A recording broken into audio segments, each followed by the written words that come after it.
We will today prove root 2 an irrational number। तो real numbers का सबसे important question होता है। तो हम मान लेते हैं सबसे पहले कि रूट 2 जो है वो एक रैशनल नंबर है। अगर रैशनल नंबर होगा तो p अपॉन क्यू के इक्वल होगा।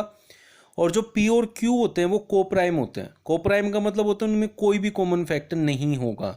अगर कॉमन फैक्टर होगा तो वो आपका रैशनल नहीं बनेगा। अब रूट 2 को p अपॉन क्यू माना है तो स्क्वायरिंग ऑन बोथ साइड हमें मिलेगा 2 equals to P square upon q square. अब क्या करते हैं कि हम क्यू स्क्वायर को दूसरी साइड जाएंगे तो it will 2q square equals to P square. 2 को डिवाइड में ले आते हैं और इसे इक्वेशन 1 कंसीडर कर लेते हैं। तो it will be q square equals to P square divided by 2।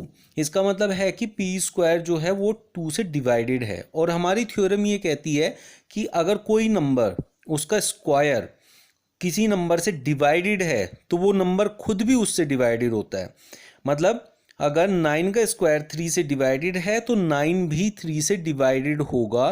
तो अब हमने इसमें देखा पीछे जो इक्वेशन बनाई कि उसमें पी स्क्वायर 2 से डिवाइडेड है तो हम कह सकते हैं कि पी भी 2 से डिवाइडेड होगा और 2 जो है वो पी का एक फैक्टर बन जाएगा।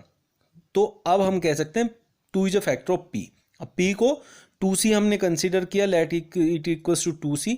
रूट 3 है तो 3c, रूट 5 है तो 5c। अब हम इसे इक्वेशन 1 में पुट कर देंगे जहां हमारे पास Q square is equals to P square by 2 था। तो वहां पुट करेंगे पी स्क्वायर की जगह तो it will B 4c square divided by 2। 2 से 4 को डिवाइड कर देते हैं तो q square will be equals to 2c square. 2 को डिवाइड में ले जाते हैं तो q square by 2 will be c square. तो इससे क्या पता चलता है कि q square is divided by 2। अगर 2 से डिवाइडेड है तो by theorem 2 is a factor of q square. अगर क्यू स्क्वायर का फैक्टर है 2 तो it means it will also divide Q also.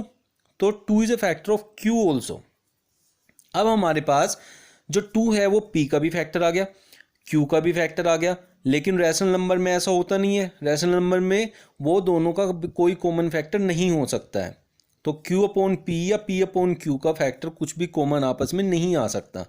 लेकिन यहाँ आ गया तो p अपॉन q जो है वो कोप्राइम नहीं बचा क्योंकि इनका जो फैक्टर है वो कॉमन फैक्टर 2 आ गया। तो इट मीन्स p और q दोनों के पास 2 फैक्टर है जो उनको डिवाइड कर सकता है। ये तो कॉन्ट्राडिक्शन हो गया। क्यों हो गया? जो ये कॉन्ट्राडिक्शन हमारी रॉन्ग एजम्पशन की वजह से हुआ। तो उसकी वजह से हम कह सकते हैं कि रूट 2 जो है वो रैशनल नहीं है, इररैशनल है। हेंस ये प्रूव्ड होता है कि root 2 is an irrational number.